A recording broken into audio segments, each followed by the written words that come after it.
Halo semua, selamat datang di channel saya. Pada video kali ini, saya akan membahas kejang demam pada anak.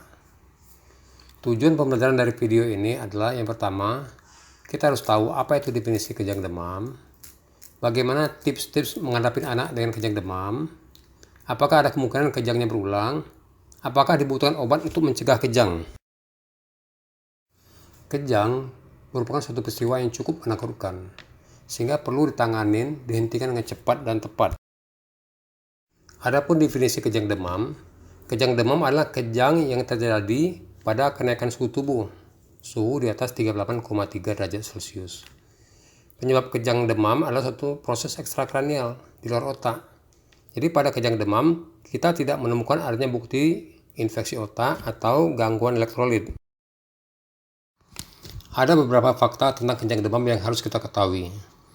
Yang pertama, kejang demam terjadi pada 2-4% anak yang berusia 6 bulan sampai 5 tahun, terbanyak pada usia 17 bulan sampai 23 bulan. Anak laki-laki lebih sering mengalami kejang demam dibanding anak perempuan. 80% merupakan kejang demam sederhana, 20% merupakan kejang demam kompleks, 8% kejang berlangsung lebih dari 15 menit, 16% kejang akan berulang dalam waktu 24 jam. Kejang demam dapat dibagi menjadi dua.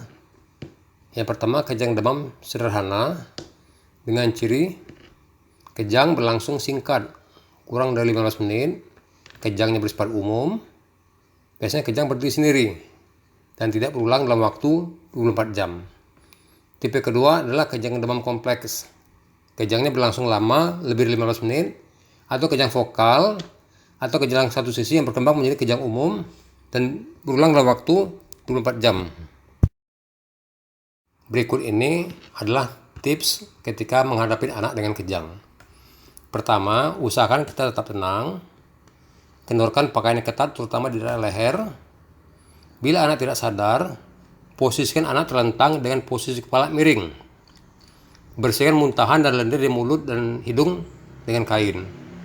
Ukur suhu tubuh anak, amati dan catat lama kejang, tipe kejang. Bila perlu kita rekam dengan video, dan tetap bersama dengan pasien selama kejang.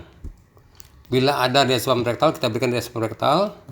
Bila kejang berlangsung lebih 5 menit, bawa anak ke dokter atau fasilitas kesehatan yang terdekat.